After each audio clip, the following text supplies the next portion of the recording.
बंदी छोड़ सतगुरु रामपाल जी परमेश्वर जी की जय हो। परमपिता परमेश्वर सारी सृष्टि के रचनहार, कुल मालिक, असंख्य ब्रह्मांडों के रचयिता, जगत गुरु, संत शिरोमणि सतगुरु रामपाल जी परमेश्वर जी के चरण कमल में मुझ पवन दास का कोटि कोटि दंडवत प्रणाम। और आप सभी सत्सेवक भाई बहनों को सत साहिब। पुण्यात्माओं, दास की एक छोटी सी प्रार्थना थी आप सभी भाई बहनों से, क्योंकि ये सत का मार्ग है और हम सब उस परमेश्वर के बच्चे हैं और हम सब एक दूसरे के समानांतर हैं। चाहे कोई आज परमेश्वर से जुड़ा हो, चाहे कोई 20 साल पहले उस परमेश्वर से जुड़ा हो, चाहे आगे कोई जुड़ेगा, क्योंकि भक्ति मार्ग में कोई सीनियरिटी और जूनियरिटी नहीं होती है। चूँकि दास भी एक जीव है और जब बहुत सारी चीज़ें दास को भी समझ में नहीं आती हैं तो दास भी अपने भगत भाई बहनों से सलाह ले लेता है, क्योंकि पहले तो दास परमात्मा से ही प्रार्थना करके उनसे सद्बुद्धि की उनसे प्रार्थना करता है। परमेश्वर दास को सत्प्रेरणा करते हैं, उस आधार से दास फिर कोई ऑडियो वीडियो संगत में वायरल करता है। फिर भी कुछ विषय ऐसे होते हैं जिन विषयों के ऊपर अपने भगत भाई बहनों की सलाह दास लेना उचित समझता है। तो दास यहाँ पे आपको एक भोग आरती का वीडियो का लिंक शेयर कर रहा है, जो परमेश्वर ने दास से एडिट करवाई है। एक नई भोग आरती के रूप में एक वीडियो बना है, जो हम सात संगतियों में परमेश्वर को भोग लगाते हैं, हलवा राम का या फल फ्रूट का, भंडारे का। उसके साथ में जो 40 या 42 मिनट की एक भोग की आरती है, उस भोग आरती में कुछ एडिट किया गया है। उससे संबंधित दास ये ऑडियो आप जियों तक भेज रहा है। ऑडियो को आप जी पहले पूरा ध्यान से अच्छे से आप इसको सुने। सुनने के बाद आप जी 5-10 मिनट इस पे विचार करें।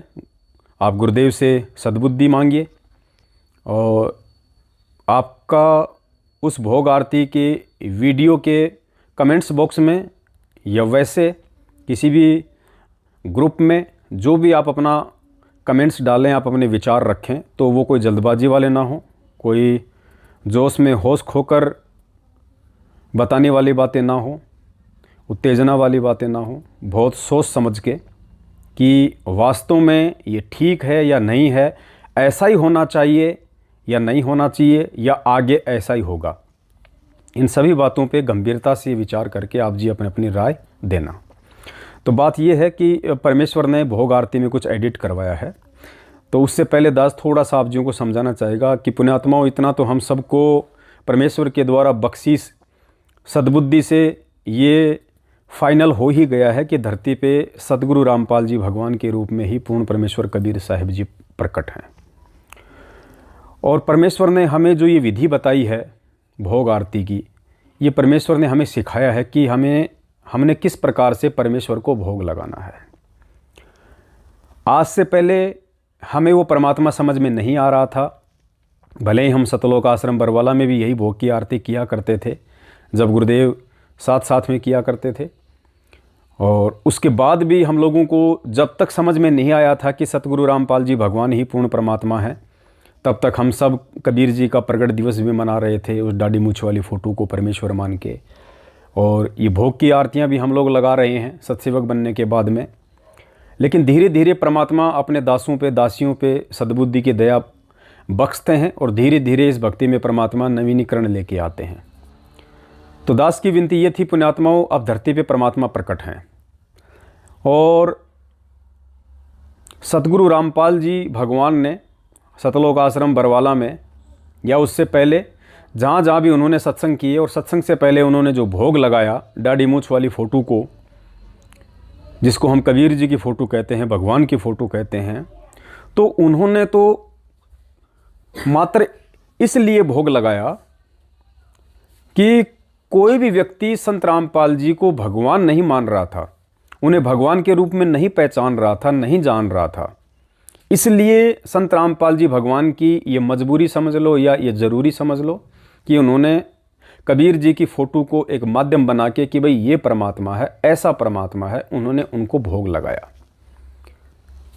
और कबीर जी की फ़ोटो का सहारा लेना उनके लिए बेहद शुरुआत में ज़रूरी भी था, क्योंकि लोग यही सवाल खड़े कर देते कि भाई अगर ब्रह्मा विष्णु महेश या देवी दुर्गा या देवी देवता समर्थ नहीं है तो फिर समर्थ भगवान कौन है।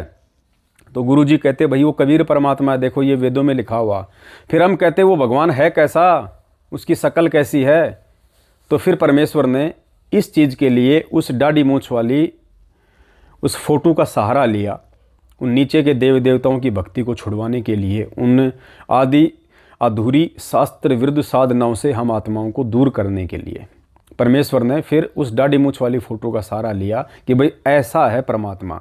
क्योंकि गुरुजी कह दें उस समय कि मैं परमात्मा हूँ, मैं हूँ वो कबीर, आज मैं इस रूप में आया हुआ हूँ, या 650 साल पहले भी मैं इसी रूप में आया था, हमने थोड़ी देखा था वो रूप, तो भी कोई मानने को तैयार नहीं होता। जब आज इतने वर्षों के उनके संघर्ष के बाद उनके भगत ही उन्हें भगवान के रूप में स्वीकार करने को तैयार नहीं है, तो फोटो का सहारा परमेश्वर ने इसलिए लिया और उसी परमात्मा को परमात्मा मान के उसी दाढ़ी मूंछ वाली फोटो को भगवान कह के उन्होंने भोग लगाया। अब पुण्यात्माओं, चूंकि आज हमें ये समझ में आ गया कि वो असली कबीर परमात्मा तो सतगुरु रामपाल जी परमेश्वर हैं, तो पुण्यात्माओं आज हम किसको भोग लगाएंगे? आज हम सामने किसकी फोटो रख के, हम उनके समक्ष भोग प्रसाद बना के रख के हम किसको भोग लगाएंगे? सतगुरु रामपाल जी भगवान को, उनकी फोटो के आगे।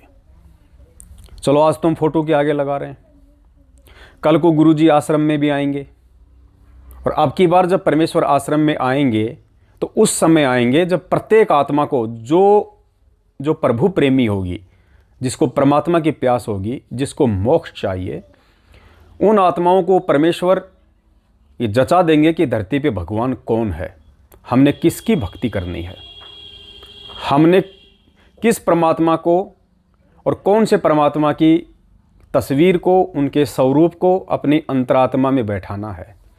ये सारी बातें परमात्मा जेल से आने से पहले पहले प्रभु प्रेमी उस प्रत्येक आत्मा के हृदय में समा देंगे, जचा देंगे।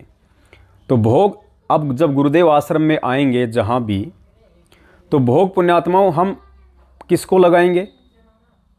हम दाढ़ी मूंछ वाली फ़ोटो को रख के भोग नहीं लगाएंगे। हम दाढ़ी मूंछ वाली फ़ोटो को ये सोच के कि ये कबीर परमात्मा है, हम भोग नहीं लगाएंगे। हम अपने पूज्य गुरुदेव भगवान को भोग लगाएंगे। हम पूज्य गुरुदेव भगवान को सिंहासन पे बैठाएंगे। हम उनसे विनती करेंगे, हम उनसे प्रार्थना करेंगे, हम उनके चरणों में गिड़गिड़ाएंगे कि हे परमपिता परमेश्वर, आपके दासों ने, आपके दासियों ने परमेश्वर आपके द्वारा बख्शी सद्बुद्धि से आपकी पहचान कर ली है परमेश्वर। तो हम विनती करेंगे और परमेश्वर फिर अंतर्मन के भावों को भी जान जाएंगे कि वास्तव में हृदय से इन्होंने मुझे परमेश्वर के रूप में स्वीकार किया है या नहीं किया है। तो आश्रम में पुण्यात्माओं सिंहासन पे बैठा के आप और हम सभी भगत भाई बहन लाखों की संख्या में सामने खड़े होके हम किनके सामने 56 प्रकार के व्यंजन भोग लगा के भोग लगाएंगे? सतगुरु रामपाल जी परमेश्वर जी के, यानी सामने गुरु जी बैठे होंगे सिंहासन पे। हम सब अपने हाथ में भक्ति बोध लेके, हाथ जोड़ के हम अपने गुरुदेव भगवान को भोग लगाएंगे। तो पुण्यात्माओं, ये जो एडिट जो इस आरती में जो किया गया है, जिसमें गुरुदेव बोलते हैं कि भाई आप सभी पुण्यात्माओं से ये प्रार्थना है, परमेश्वर को भोग लगने जा रहा है, सभी आत्माएं यहाँ पे आने की कृपा करें। तो पुण्यात्माओं, उस समय क्या आपकी आत्मा इस बात को स्वीकार करेगी? क्या उस समय आपको ये अच्छा लगेगा जब सामने आपका भगवान, जिसको आपने पहचान लिया है, जिसको आप भोग लगा रहे हैं, भोग लगाने जा रहे हैं, सामने परमेश्वर सिंहासन पे बैठे हुए हैं, क्या वो परमेश्वर जब ये शब्द बोलेगा जो आज से पहले बोलता आया है कि परमेश्वर को भोग लगने जा रहा है, यानी सतगुरु रामपाल जी महाराज जो स्वयं परमेश्वर हैं, वो यदि उस समय ये कहेंगे कि परमेश्वर को भोग लगने जा रहा है, तो क्या आपकी आत्मा इस शब्द को स्वीकार करेगी? क्या आप ऐसा चाहेंगे कि गुरुदेव अब भी ऐसा बोलें? क्या गुरुदेव अब भी ऐसा ही बोलें कि परमेश्वर को भोग लगने जा रहा है, जबकि हमें समझ में आ गया कि हमारा असली परमेश्वर कौन है? क्या हम चाहेंगे कि गुरुजी अब भी ये शब्द बोलें कि परमेश्वर को भोग लगने जा रहा है? हम कैसे इन शब्दों को हम सुन सकते हैं उस समय जब हमें भगवान की पहचान हो गई? तो ये जो शब्द था मोकू कहाँ ढूंढे रे बंदे मैं तो तेरे पास में। इससे पहले गुरुदेव भोग की आरती के लिए अपने भक्तों से विनती करते हैं, प्रार्थना करते हैं और कहते हैं कि भगवान को भोग लगने जा रहा है। ये शब्द को परमात्मा ने इस आरती से हटवा दिया है और इस शब्द की जगह परमेश्वर ने जो है दास की आवाज़ में, आवाज़ पुण्यात्माओं किसी की भी हो सकती है, दास की भी हो सकती है, आपकी भी हो सकती है। यदि आप बना सकते हैं तो आप भी बनाइए, इसमें कोई डर नहीं है, कोई संशय नहीं है।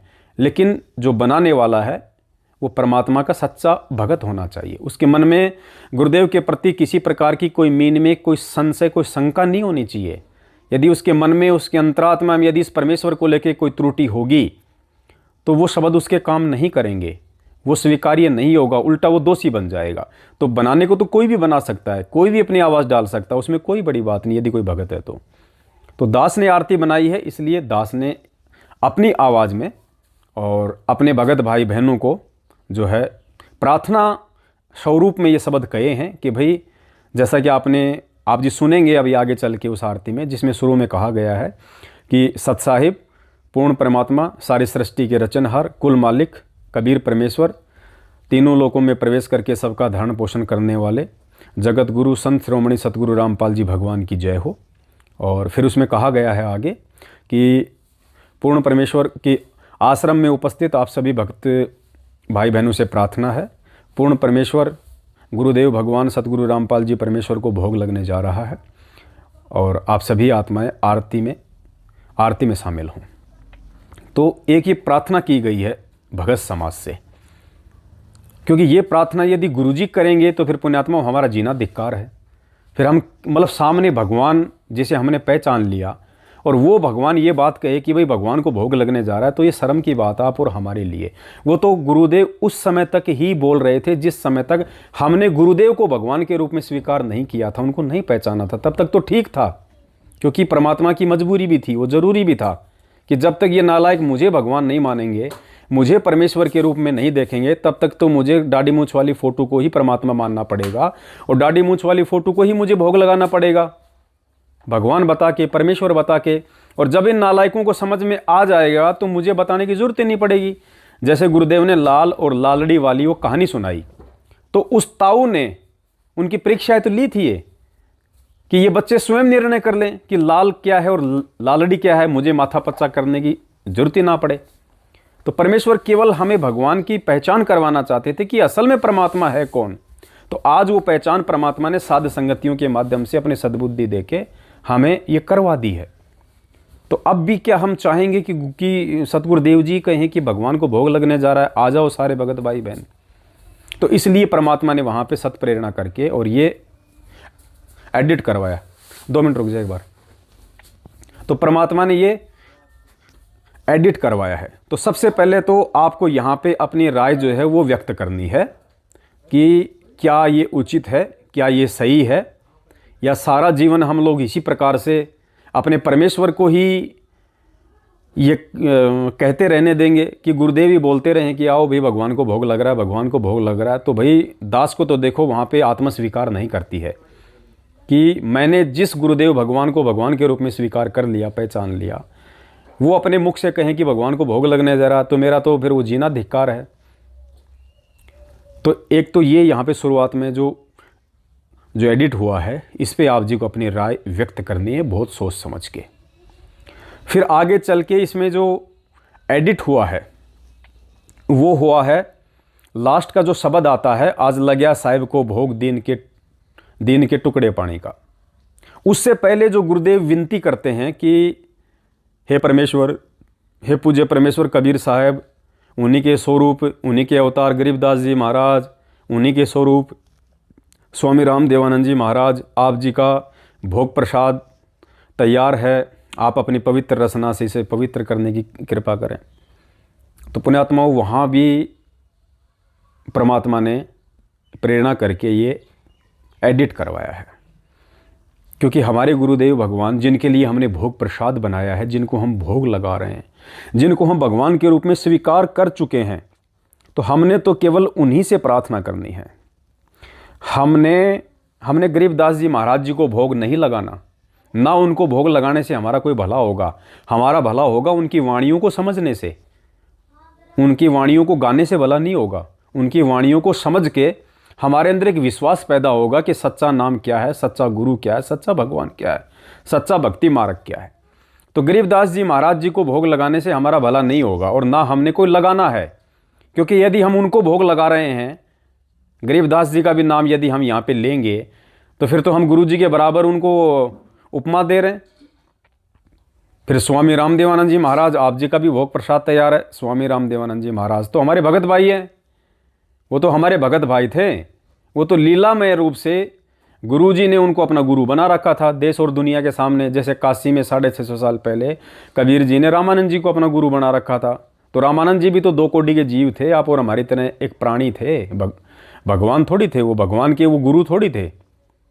तो हमने तो केवल अपना तन मन धन, अपनी लगन समर्पण सब कुछ अपना गुरुदेव को समर्पित करना है। तो हम सभी को हम कैसे बोल सकते हैं कि जी भोग लगाओ। अब यहाँ जो गुरुदेव कह रहे हैं वो तब तक ही कह रहे हैं जब तक कि कोई उस गुरु को भगवान के रूप में ना पहचान ले, ना स्वीकार कर ले। तो यहाँ भी उस परमेश्वर ने एडिट करवा दिया है, यानी गुरुदेव जो शब्द ये बोल रहे हैं वहाँ पे, उस शब्द को वहाँ से हटवा दिया गया है और वहाँ पे भी दास की आवाज़ में परमेश्वर ने ये लिखवा दिया है और बुलवा भी दिया है कि हे बंदी छोड़, हे परमेश्वर सतगुरु रामपाल जी दाता, आप जी का भोग प्रसाद तैयार है। हे परमेश्वर, अपनी पवित्र रचना से इसे पवित्र करने की कृपा करें हम दीनों के इस टुकड़े को। और हे परमात्मा, भोग प्रसाद बनाते समय कोई त्रुटि रही हो या सेवा में कोई कमी रही हो तो परमेश्वर हम तुच्छ बुद्धिजीवों को तुच्छ जानकर अक्षमा करें परवरदिगार। तो ये भी वहाँ पे परमेश्वर ने बुलवाया है। अब आप सोचिए पुण्यात्माओं, जब हम आश्रम में बैठे होंगे और वहाँ सामने जब सतगुरुदेव जी होंगे, उनको भोग लग रहा होगा, तो गुरुदेव थोड़ी बोलेंगे ये सिंहासन पे बैठे बैठे ये बातें कि कबीर जी, स्वामी रामदेवानंद जी, गरीबदास जी, आप जी को भोग लग रहा है, अपनी पवित्र रचना से इसे पवित्र कीजिए।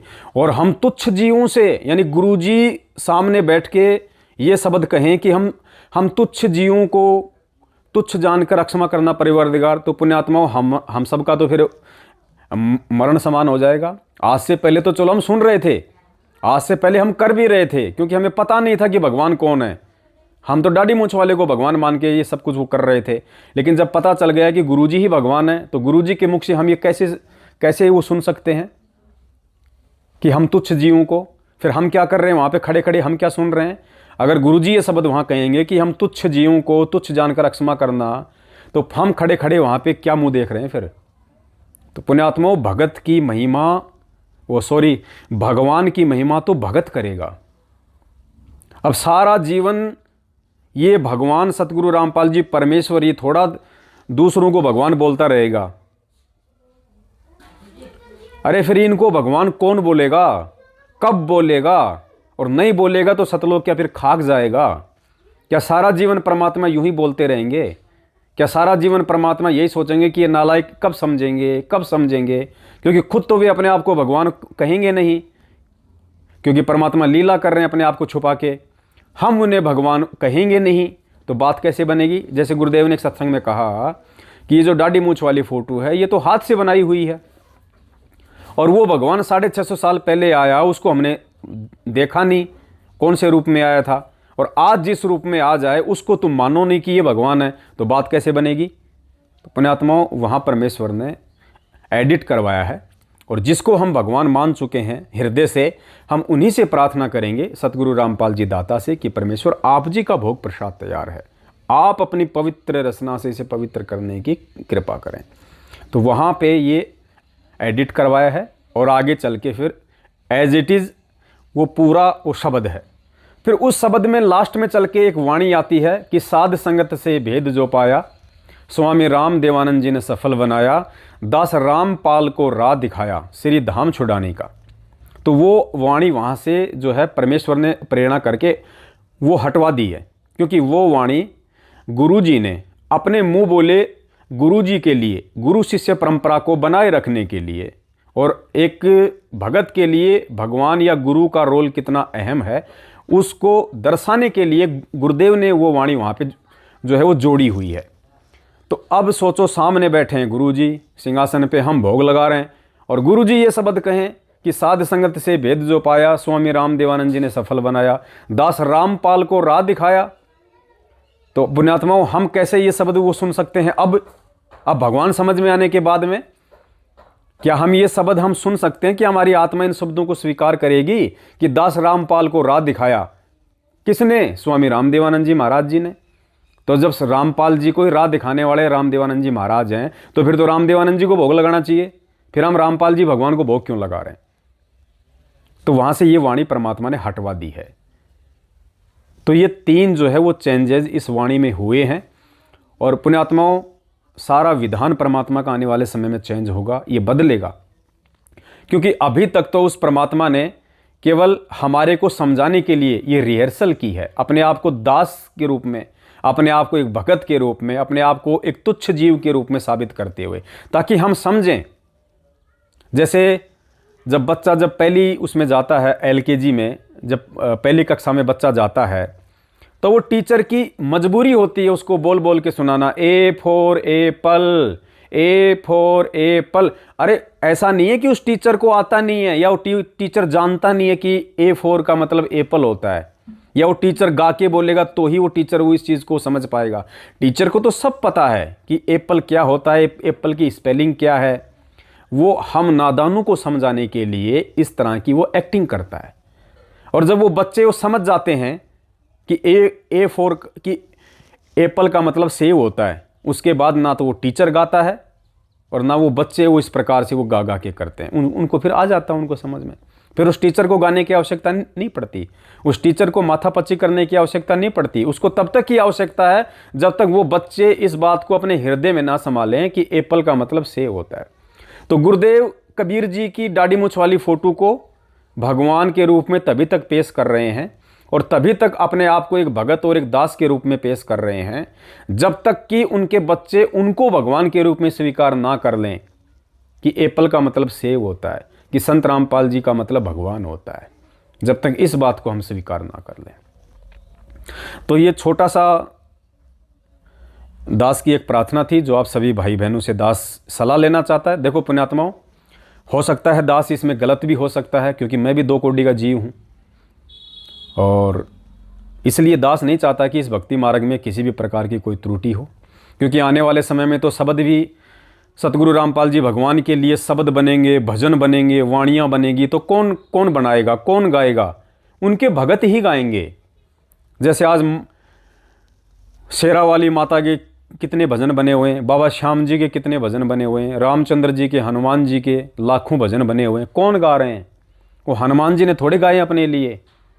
आज उनको जो भक्ति कर रहे हैं, जो उनको अपने भगवान के रूप में मानते हैं, वही लोग उनके लिए आज वो भजन गा गा के उनकी महिमा का गुणगान कर रहे हैं। तो पुण्यात्माओं, क्या सारा जिंदगी गुरुजी ही ये भजन गाते रहेंगे? अरे जब हमें समझ में आ गया अब कि भगवान कौन है, परमेश्वर कौन है, तो भगवान की महिमा का गुणगान कौन करेगा? क्या आज भी भगवान ही करेगा? आज से पहले तो वो करता आया है, क्योंकि आज से पहले उनको किसी ने भगवान के रूप में स्वीकार ही नहीं किया। तो परमात्मा कहते हैं हमारे विषय में तो भाई हमने स्वयं ही बताना पड़ता है। लेकिन जब आज परमात्मा ने पूरा भेद खोल दिया कि साहेब ने भेद दिया सब खोल अपनी सतलोक रजधानी का, तो आज तो हम भगत गाएंगे ना। हम भगत उस परमात्मा की महिमा का गुणगान करेंगे, उसकी चर्चा करेंगे, दुनिया को बताएंगे कि भाई ये भगवान है, ये परमात्मा है, ये है वो सारी सृष्टि का रचनहार। तो ये कुछ बातें थी। अच्छा, इसमें कुछ एक हमारे जो भगत भाई हैं उनको कुछ ऐसा भी लगता है कि भाई यहाँ पे आपने अपनी जो आवाज़ में जो ये बातें जो डाली हैं, जो जैसे शुरुआत में जो दास ने अपनी आवाज़ में डाली है, और बीच में गुरुदेव को भोग लगाने की अपनी पवित्र रचना से उसे पवित्र करने की जो प्रार्थना की है दास ने अपनी आवाज़ में, तो कुछ भगत भाइयों की राय है कि यहाँ पे आपकी आवाज़ नहीं होनी चाहिए, यहाँ पे केवल आप उन शब्दों को लिख दो। तो वहाँ पे दास की आवाज़ होनी चाहिए या नहीं होनी चाहिए, आप जी ज्ञान आधार से देखो। ज़रूरी नहीं कि मेरी आवाज़ होनी चाहिए, कोई भी भाई बहन अपनी आवाज़ उसमें डाल सकता है, क्योंकि वो तो एक प्रार्थना है। शुरुआत में तो भगत भाई बहनों से प्रार्थना कि भाई गुरु जी को भोग लगने जा रहा है, वो तो हम वैसे भी हम लोग मतलब बोल ही देते हैं। जहाँ भी साथ संगतियाँ होती हैं कि भाई आश्रम में भी ये बातें बोली जाती थी कि भाई गुरु जी को भोग लगने जा रहा है, सभी भाई जो है यहाँ पे आ जाओ। तो वो तो एक प्रार्थना है उस शुरुआत में। और बीच में तो फिर भगत ही अपने भगवान को ये शब्द बोलेगा कि परमेश्वर अपनी पवित्र रचना से इसे पवित्र कीजिए। तो दास के विचार से तो जैसे ये भक्ति है मन कर्म और वचन की है, चाहे बोल के कर दो चाहे लिख के कर दो, बात एक ही है। और भगत हैं तो फिर भगत ही अपने भाई बहनों को प्रार्थना भी कर सकता है, वो उनको समझा भी सकता है, उनको सलाह भी दे सकता है। तो दास ने आवाज़ केवल इसलिए डाली है क्योंकि कुछ हमारे अनपढ़ भाई बहन भी होते हैं, या जैसे बहुत सारों को नहीं पता है, तो उनको एक इस बात का मालूम पड़े कि हाँ अब हमने क्या करना है, कि भाई गुरुदेव को भोग लगने जा रहा है, तो उनको मालूम पड़ जाए कि हाँ भाई अब हमने वहाँ पे जाना है। फिर जब गुरुदेव से जब भोग की जब हम प्रार्थना करेंगे कि अपनी पवित्र रचना से आप इसे पवित्र कीजिए, तो दास ने केवल इसलिए अपनी आवाज़ उसमें डाली है ताकि साथ साथ में हम सब की वो प्रार्थना हो जाएगी। वरना पता नहीं कौन तो किस प्रकार से प्रार्थना करेगा। कोई ऐसे नए भगत हैं जिनको पता ही नहीं कि मुझे बोलना क्या है, तो सबको इन बातों का नहीं पता चलता है। तो इसलिए कि वो सबकी प्रार्थना हो जाए, क्योंकि सामने मान लो अगर दास बोल रहा है अपने गुरुदेव भगवान से प्रार्थना कर रहा है, तो अगर कोई नहीं भी बोल पाएगा तो दास के साथ साथ उसका मन तो चलेगा। उस आवाज़ के साथ साथ हर आदमी का जो मानसिक रूप से तो प्रार्थना हो ही जाएगी, फिर धीरे धीरे फिर वो बोलने भी लग जाएगा कि भाई हमें क्या बोलना है। तो यहाँ भी आप जी ने अपनी राय देनी है कि दास अपनी आवाज़ वहाँ से हटाए और खाली शब्दों को चलने दे, या फिर उन शब्दों के साथ साथ में दास की आवाज़ भी वहाँ पर रहनी चाहिए।